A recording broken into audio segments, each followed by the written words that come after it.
All right, if you want to be $1 million producer, you got to do what $1 million producers do. Today, we're going to talk about exactly what that ideal schedule looks like for Tom Toole, and he's going to share with you exactly what you can do to move your business to the next level.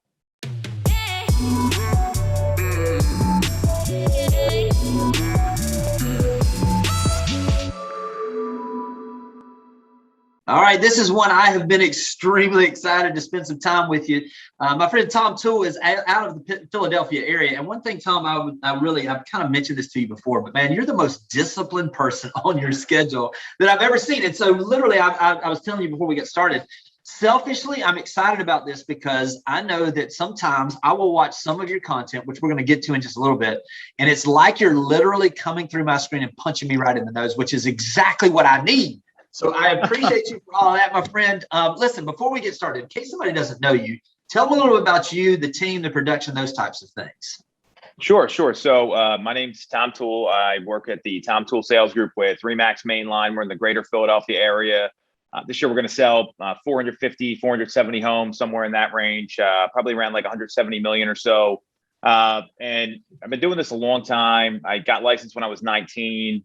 We've really started to, work the team model a little more. And, Jimmy, what you're talking about, I get this a lot from other people that aren't from the Northeast. Like, I think it's like a Northeast thing where we're just so intense and so focused. We got bad weather up here. We got angry sports fans. So, this is just, I've tried to be authentically myself and unapologetically myself. And this is kind of what comes out. And the reason I am that intense is because I got other stuff I want to get done when I'm not in the office. And I think that's the whole point of what we're going to talk about today is the level playing field of one thing that every high achiever has the same amount of, every successful person has the same amount of, and it's time. And a lot of people don't maximize it and they let a lot of other stuff get in the way. I just want to be as efficient as possible and get some stuff done so I can go do the stuff I really want to do. And that may be where that discipline comes from. Yeah. And I will say this, I think it starts right out of the gate. And this is something that I do as well, but why don't you start with talking about how does your morning start? How do you kick the day off? What time and what you do on that basis? So I wake up at 4:45 a.m. That's a.m. And I think that's really important. Sometimes it's 4:50. And the point of getting up that early, and something I started with a buddy of mine, Byron Lazine, another guy, Scott Compa, that are in the Northeast. And we've been doing this for, gosh, I feel like it's been like 4 or 5 years now, is we do a 5 a.m. call. It's 5amcall.com is where you kind of get onto it. And the whole point of the call is to have the discipline of getting up because, some days you're going to be more motivated than others to do stuff. And discipline will carry you when motivation can't. I heard that from a Peloton instructor, Alex Toussaint, believe it or not. And I'm like, man, that is a great quote because it's so true. Because there's always days you don't feel like getting up early, right? And the point of the call, like the call's great. We have it into a podcast. It's really cool, but it's what happens after the call. So it's the discipline of getting up and having to be accountable. And then what happens afterwards. So typically what I'll do after that is I'll start to prep for my day. And, this has kind of transitioned as our business has transitioned. So when I was heavy in production, doing 90 deals a year for 10 years straight, I was getting all my prospecting sheets ready, responding to emails, all the stuff that a lot of people, they wait until work to do when they actually show up at like 9 o'clock or 8:30 or whatever time that is. And they spend like a half hour, 45 minutes getting ready to work instead of being ready to work. And this as well as anybody, that when you're in production, you want to set appointments, the best time to make calls is that morning because you can actually get stuff done. People aren't bothering you. You don't get that got a minute sort of thing that happens all the time. You can hold off your clients for a little bit from calling you. So that 9 to 11 block becomes really sacred. So instead of wasting that getting ready, I'm getting ready while nobody else is up. And I'm also like really focused. Like there's a flow state to your body that when you get up in the morning, once I have like a cup of coffee, I'll usually have that like right before the call, kind of get my mind right, kind of wake up a little bit, get on the call, then start to prep my day. The other thing you can do during that time, as my roles changed, I know your roles changed too, is that I'm also using like a Darren Hardy jam session, right? So all the things that you need to work on that need a lot of focus. So let's say I got a training I'm running later in the week for my team. I'm prepping all my notes for the training. I'm getting all the research together. Maybe there's some slides or some videos or some different stuff that I want to throw in there. All that's happening in the morning when my kids aren't bothering me, right? No one's like calling me or texting me or whatever's going on. Like this is a time to get stuff done. And Darren Hardy came up with that concept. He used to call it like airplane time because he was and now flights have Wi-Fi and things, but at the time you couldn't get a hold of someone if they were on a flight. You had to wait till they got off. So it's kind of the same idea. And I use that in the morning. So that typically is what happens in that like 5 to 6 windows. I prep all the stuff I need to get done for the day. I'm also a big believer in like having, like a lot of people carry around like notepads and stuff. I literally have one sheet of paper for the things I need to get done for the day, because otherwise you're flipping through like a legal pad and you got all these notes and things that are kind of getting in the way, and you've crossed off 90% of it, but there's that one thing. Well, you know what? Throw it out and put that one thing right at the top so you don't lose track of it. Because this is, again, efficiency and effectiveness is what we're talking about. So that's everything that happens up until about 6:15. And then, that's where I start to do, I exercise literally every day. And I mean, that's something that has become, part of my identity to a certain extent. And really it's because, movement is medicine, right? Like, I mean, it works your head out. It gets all the, maybe you're stressed out about something. Maybe you're ticked off at a client. Maybe you have someone that's just kind of bothering you or grinding on you. Well, getting a really good workout in, it's going to help you disengage from that, right? It's going to help you get that aggression out. And it's also going to do a couple other things. One, you're going to have a lot more energy. A lot of people don't realize this. You have more energy when you're in better shape. And on top of that, and you may think I'm crazy here, but if you follow like Peter Diamandis, he thinks people are going to be living to like 150 or something. Well, I want to make sure I'm around then. Like my body's got to be in good shape. So, and very rarely do you see someone that has a lot of success that doesn't focus on their health and vitality. I mean, you don't see people that are carrying around a lot of extra weight or have health problems that are self-inflicted. So I really took that into account. Just having kids and wanting to be around for my kids a lot longer too. I mean, this is all stuff that you got to think about as you get older. So that goes on until about 7 o'clock.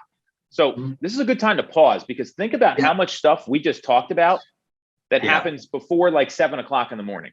Yeah, I want to touch on a couple of things, because I mean, these are points that you've made that really made a difference in my life. One of the conversations we had one time, I was asking you about email. We were talking about how do you view email, and you had a pretty unique perspective that really made a difference for me, because all of a sudden it shifted my need and feeling that I needed to respond quickly to everything. How do you view email, basically? It's somebody else's to-do list, right? I mean, it's because if it's something really important, someone's going to call my office. They're going to call me. They're going to text me, whatever. Emails like, I think it's funny. Emails like, oh, I sent an email. And then when someone tells me that and it's a high urgency situation, I'm like, hey guys, pick up the phone if it's that important, because then you can get an answer. You can get your follow-up questions answered. You don't get that evasive response. And, email, there's a lot of stuff in there, and there's a time and place for it. Don't get me wrong. I'm not saying blow off your email, but if you put it into your calendar when you're going to check email and respond to messages, that makes life a lot easier, because a lot of people think they have to like literally like respond on demand, and they're typing and the emails just flying back and forth. That's not efficient. That's not effective. And more importantly, like you want to like shut that down on your computer so you don't see like the messages popping up. And we'll kind of get into that when we talk about the lead gen part. But email's good, but there's times to respond to it. I mean, that's just like anything else. Yeah, and there's times in response for everything. You mentioned this a little bit, that your body almost has a rhythm. I know you've talked about the circadian rhythm and what that is. If people aren't aware of that, talk a little bit about that if you don't mind, because I think it's critically important to put ourselves in the best position to be our very best at the right times. Sure. So I'm not an expert on this. I've read enough to like know what it is. So, I mean, and think about like your day to day, right? Like, so you get up in the morning, you're kind of like motivated, you feel good, you're rested. You're going to have a time where you can get a lot more done, a lot more efficiently than you will later in the day. So, I mean, there's a rhythm that your body goes through, and it goes through a couple of them a day. But, you take that like morning routine, right? And you like, let's say, like, I'm not a big proponent in like having like these big meals during the day when I'm working, which I think some people do, and it actually like slows you down. But think about like that, like post lunch. And I'll equate this to like a conference, right? So let's say we're at Boomtown Unite, right? We go out for lunch, we have like a nice lunch. Everyone comes back and they're kind of like sluggish, and like, you have that like blood sugar drop. So you really got to kind of understand when you're going to be more productive. And then typically like middle of the day, there's another like round of productivity that'll happen. But if, that's where taking care of yourself and, eating the right things during the day and looking at food more like fuel than like a meal, especially when I'm all for like tacos and all that stuff. Like, don't get me wrong. I'm like fried chicken. Like, I'm in on every one of those things at a certain time. But when I'm at work, I mean, I usually eat lunch when I'm at my desk. I like we'll do lunches and stuff, but I'm getting like a salad, like things like that. So I'm not getting like bogged down by that. And I think that's a really important thing to look at, because some people don't realize that's what happens. Yeah, no, absolutely. Now, let's kind of get back to the schedule, because obviously, like you talked about, you've done all of this really literally before there's distractions of people calling you, family things. We're basically at 7 o'clock in the morning. I mean, you've prepared your day. You're ready to go now. What happens from 7 to 8 roughly? Sure. So that's when everything hits the fan with my family and my kids, right? Like, I mean, I got 3 young kids. We're getting them to school. I'm helping them out. I want to see them before I go to work. And so like we like brush their teeth, get them ready for school. All those things that like people don't talk about that take up a lot of time. Also get showered, get dressed, right? I mean, that takes some time. And then just kind of, getting the day going. So that 7 to 8 window, that's really the time where we kind of like try to get the kids out of the house, get them to the bus stop, all that, get ready to go. And then after that, I have an accountability call, 8:15, 3 days a week. And it's with, I mentioned Byron Lazine before. He's my accountability partner. And we have like very specific and measurable goals that we're trying to hit. And the whole point of this call, and this is really important for people watching, this isn't like a bitch session, right? It's not like, oh, hey, this isn't going well, or I got this problem going on. It's, hey, here's my goal. Here's where I am right now. Here's the steps I'm taking to get there. And then maybe some Q&A or getting some advice, because you have to have like a common goal with these accountability partners. You don't want to have I tried this once. I had an accountability partner that's in the software industry. I didn't even know what the heck he was talking about. And and he's probably like, what the heck are you talking? I mean, it wasn't that common goal. So having someone that's aligned with your goal is going to be really important. So that's every Monday, Wednesday, Friday for 15 minutes. We go over what's working, what's not. Things happen all the time, and it's got to be specific to your goal. And we actually we've had a Google tracker for over a year now of like where we are with the goal, and we update it literally every day that we're on the call. So that's, I mean, if you really want to level things up, have an accountability call. Just the fact that you have to call someone and tell them your results, it makes such a big difference. Mm-hmm. And then after that, then I'm driving to the office, right? So, and this is another time you can grab some time. So, I don't know what you do on your commute. I got about a 30-minute commute to my office, which is fine. So I'll do one of two things in the car: make phone calls that don't require a lot of brain power. So maybe you got to call someone and like answer a couple questions, or maybe you got to call someone just to kind of touch base, or you have something to discuss. So that's one thing you can do. And that's where you're getting time back, because you're sitting in the car doing nothing anyway. So, and obviously it's all hands free and all safe. So that's one component. And the other thing you can do, if you're not doing that, like listen to some books on tape, listen to a podcast, something that's going to deliver value. Last week, I knocked out a whole book in a week, just listening to it when I was in my travels back and forth. It wasn't like some like dissertation, but I got the point. I keep a notepad in my car. So if I hear something, I'll pull over, take a note, because sometimes you want to write the notes down and do that sort of stuff. But that's a way you can get time back and actually use your time more efficiently and effectively. And that's exactly what we're talking about here. So that's everything that happens till 9. Yeah. And then I get to the office. Now you're at the office. Obviously, listen, you've prepared to be at the office. I mean, I think that's like you mentioned, a lot of people, they show up at the office and then they're trying to figure out what to do. So let's talk about, so when you get there, it is go time. When you walk in there at 9 a.m., what does that look like at 9 a.m. until whatever that next block of time is? Sure. So I'm going to give you two answers, because our business has changed a lot in the past 12 months. So when I was in production, for all the people that were there, and recently our team's grown, and I've had to step out of that role for the betterment of the team to empower our agents. When I was in production, I know a lot of people watching are in the same boat. I was on the phone making phone calls to people I'm trying to set appointments with, period. And I was doing that for 2 hours every day, no matter what. If you were looking for me, you can ask anyone that we've worked with. They would see me at my stand-up desk, on the phone, on the dialer, making calls. And when you're doing that, it's important to prepare a certain way. So you got all the call sheets and everything prepped, which is a component. You also got to like shut down all the nonsense on your computer, right? So you should have the MLS up, your Boomtown database or whatever you're using, your dialer, if you're using a power dialer, and these are all legal. So I think there's a misconception about that, and my calendar. Those are the only 4 tabs up on my computer. I don't have social media up. I don't have sports websites. I turn off messaging, like email's not open. That stuff all distracts you, right? I'm standing up, so I have the right body language when I'm talking. I put my phone on do not disturb, because then you're not getting like the texts from like your friends with like a dumb meme or something like that going on, right? Because that happens. And then what happens is someone picks up the phone and you're like, oh, who is this? I need to be focused on the call at hand, because this is the appointment with myself to set appointments. So from that perspective, really, really critical. So I had kind of the right environment for that. And I'd use all the body language. I have the scripts up in front of me so I could like point to myself, know what to say next. As many times I use these scripts, I still kept them up in front of me, because we could be having a conversation, and next thing you know, you're talking to somebody and they're telling you about their cousin that lives in another state, and they're like, these things go off the rails, and it's the roadmap to get you an appointment. And that's all I would be doing from 9 to 11. And I had the intention of setting 2 appointments a day. That was my goal every day. If I was setting 2 listing appointments a day, honestly, it didn't really matter what I did after 11 o'clock, as long as I could convert those appointments, because that's the thing most agents don't want to do. They're waiting for like business to fall out of the sky, or someone to call them. And it was getting on the phone, that sweat equity every day, that literally changed the whole trajectory of my career and my business.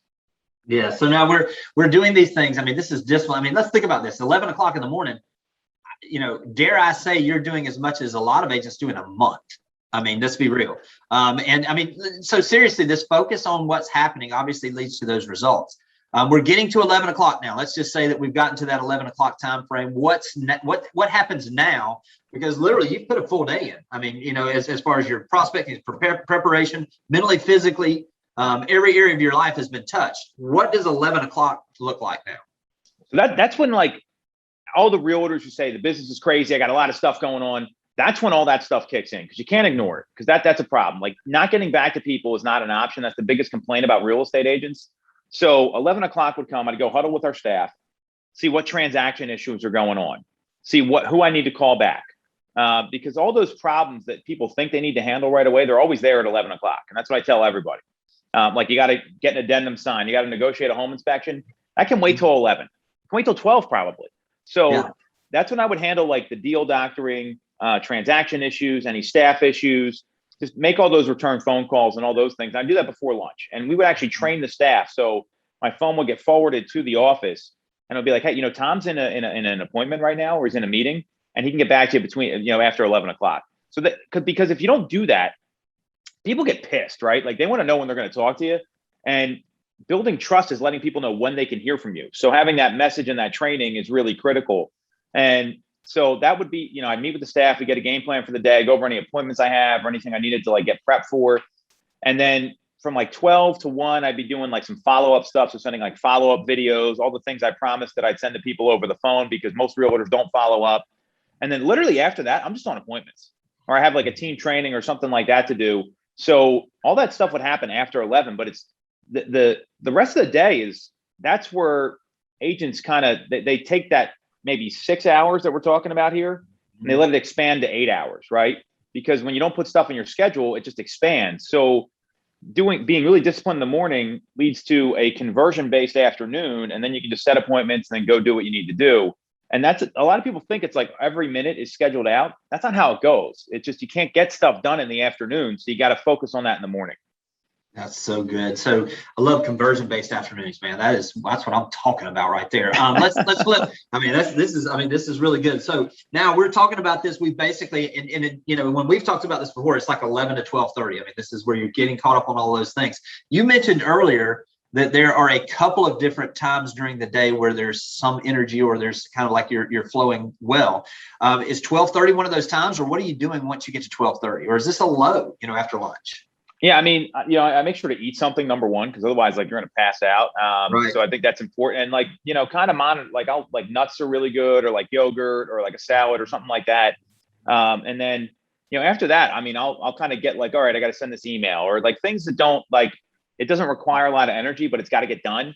And then you kind of ramp back up, because if you're going on appointments, I mean, and look, this is the schedule that when I was heavy into listing production, which was not that long ago, you got to bring the energy to the appointment. You got to be ready to roll, because if you're showing up there and you got no energy and people aren't feeling that, they're not going to hire you. People want someone that wants their business. So you've got to actually, like, that second flow state, it's got to be like appointment time. And if you're having a bad day and I'm coming to list your house, Jimmy, you're not going to care. You want me to show up and be like, hey, it's Tom here, energy, boom. Like, you got to be ready to go. And that's really important to kind of understand. Like, it's a performance when you go to these people's houses. Todd Herman wrote a book called Alter Ego. I don't know if you read it, but it was like, talked about like how Bo Jackson would get on the field and he would have a blue flash that would like fly through him, and he would become Jason from the Halloween movies. I think that's who it is. The guy with the hockey mask. And he said he was that guy because he would execute without emotion on the football field. And he became a different person. And you got to have that kind of like professional sort of thing where it's like you know, like I would wear a suit and a tie to every appointment, no matter what. That was the uniform I had, just like an athlete. And it was a performance where I came in there ready to list their house and had to bring the proper energy and really, I mean, give the same presentation over and over again. So that's where it gets really important to be able to, you know, kind of bring that energy again later in the day. Yeah, let's talk about this, because, you know, not every day you're going to have appointments. Obviously, that's the goal. But if you have afternoons, what would you do if you didn't have appointments? What would that time be? How would you spend that time? That 3 to 5, 4 to 6 window, that's where you can start making more calls, set more appointments. Because there's 2 peak times of the day that you can make calls. Like this is documented improvement. It's like that 8 to 11 window and 4 to 6. So if you got time and you got nothing else going on, you know what the best thing to do? Go make something go on. Like take action instead of wait for things to happen. And that's going to go a long way. So that's really a critical area to do that. Yeah, another thing that I really appreciate what we've talked about before, and I've heard you speak on before, is if you're going to be as efficient as possible, you got to eliminate some of these time wasters. What are some of the time wasters you see that people are basically just making their schedule? It's like a minefield. They're just basically blowing everything up with these things. So I would not take an appointment before 11 a.m. Like unless like you're calling me and saying, "Hey Tom, I'm flying in from Florida. And my dad just died, and I have 1 hour to list his house. And the only time I can meet you, because I have to get back on a plane, is 10 o'clock. And that's after I've pre-qualified you and made sure you're serious and you're going to hire me." That's the appointment I would take. But I want to give that example because I'm not going to, you have to know what you're walking into. But there's been a couple times where that's happened where, I mean, it's maybe not that extreme, but it's that sense of urgency and that motivated. So don't be silly with this. I mean, it's okay to deviate once in a while if it's for the right reasons. But things I don't do, and I don't know what the laws are in your state or any state, whoever's watching, I would never go to a home inspection. Waste of time. You're sitting there for like 2-3 hours watching some guy tinker around the house, and then you get a report afterwards that tells you everything you needed to know. And that's very controversial. Like a lot of agents would give me a hard time about that. And I said, hey, I'm not the one that committed to being there for my client. They're bonded members of the board of realtors here in Pennsylvania. So they're going to be there and they're going to send me a report, and that would be it. And it was literally that simple. Going to settlements, this is another thing that people have like a limiting belief about. And again, every state's different. So we're not an attorney state, we're a title company state. Right. So if it was a buyer settlement, we'd have it here in our office. So I could pop in and out of my office and you know, because you want to say hi and don't leave your clients hanging. For a seller, we get them to pre-sign everything. Right. Send them the settlement sheet before and be available by phone so I can go do something that's going to be productive. And that's like the most important thing. So that's another one that's really, really critical. On top of that, like watching the news, like just stop. Like just don't even, it's a bunch of garbage anymore. Like if you need news, like go to the website, you're going to go check it out on, read it in your downtime. But like, that's something that just brings a lot of negative energy to me. And it's something that I wasn't, you know, I just stopped doing. I mean, those are some time wasters right there. And then also like, I mean, think about those meetings that you have that go way too long. Like you have someone scheduled and it's like an hour, try to get it done in a half hour. Like try to be more efficient that way. And we actually time our meetings here. And I know a lot of people do this where it's a half hour, meeting's over, we got to go. And like, cause you can go ramble on and on, but it's because lack of prep in a lot of cases. So everyone knows we got to find that amount of time to get stuff done. Let's go do it. So those sort of things that they go a long way. I mean, but those couple of things that realtors feel like they have to go to all the time. Think about this, right? So 90 sales a year. If I'm going to every one of those settlements and they're all sellers, so they're not going to be at my office. They're going to be at the title company for the buyer. So let's assume an hour commute time conservatively total. I think it could be more than that, but let's say that's it. Best case scenario, that thing's over in an hour, right? Probably not though, because the lender could be late. All this other stuff happens. So right away, you're looking at 180 hours a year. Divide that by 40. That's 4.5 weeks sitting in settlements. I don't even take that much vacation most years. I mean, I'm being like, but that's people don't do the math, and business is math fundamentally. And when you look at it like that, and let's say you had to go to every one of those home inspections. Well, now you got 9 weeks out of the year. You're in inspections and settlements. That doesn't sound very productive to me. Not at all. Listen, one of the things that also we're talking about time wasters, but I know you're really efficient on finding those time hacks, some things that you can do to really speed up. Can you talk to a few of those maybe that'll help people also? So I work out at home. I think that's actually like a big one. Cause like, I mean, I could go down and like, I'm done. And and that I had to do that out of necessity because I have kids and my wife was a nurse when when I really committed to my health. So that's one thing. On top of that, I talked about making phone calls in the car, listening to podcasts, those that's where you get some time back. And then additionally, like timing your meetings. I mean, we hit on a lot of these here. And then like not getting sucked into email, right? We talked about that, like having like times when you're going to schedule to do that. And even just like knowing when you're going to make those return calls. But like with the calls in the car, think of like, you got to call your client and just give them a touch or tell them what's going on with like an inspection issue. That's not something you should be doing in the office. It should be like, hey, I got 20 minutes. I'm driving to my next appointment. Let me line up these calls. And I would actually take like a yellow pad or something like this and write down the 3 people I need to call. So it's safe. Like I can stick it right on my dashboard in my car and then just chuck it when I'm done. So stuff like that, it goes a long way. And it's just a lot of people like listen to the radio or do something else. But if you can get stuff done that would take you time otherwise, it's a great place to be. And it gives you more time with those people that are important. I know that's a priority 100%. For you, so from that standpoint, listen, here's the beauty of this.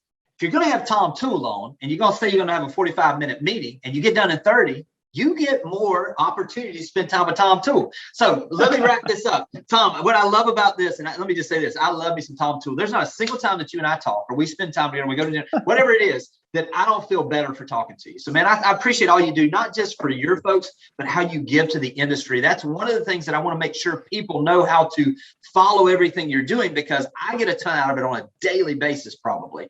Where would people be able to find what you're doing online or on social media? Because it's really, really good stuff. So we literally put everything on our on Instagram. So it's at Tom Toole 3RD. So at Tom Toole 3rd. Or you can just Google us and look us up on YouTube. I think we have like a video that drops every week at this point. But Instagram's got most of like pretty much every piece of content that we have. So it's a great place to follow. And also too, like I message people back. Like, I think this is an important thing. Like a lot of people, like they're like, hey, follow me, and they don't interact, but I'm like, we will get back to you. Like people ask me, I did this presentation I walked another team to us and they said, hey, do you have like a PDF of your schedule? And it's like, yeah, here it is. And so that's a great way to get in touch with us. And it's like, it's real life. Like there's stuff I'm dealing with all the time that most realtors don't talk about, but like when your daughter won't go to bed and you're like sitting in the bathroom trying to wash her and responding to emails, like this is what happens. So I mean, it's that's the best place to follow. Good stuff. All right, Tom, listen, I know people got some value out of this. What's the best place if they're not going to reach on Instagram, or if maybe they have a referral to send your way? What's the best way to get in touch with you that way? So go to our website. Super easy. It's tomtoole.com.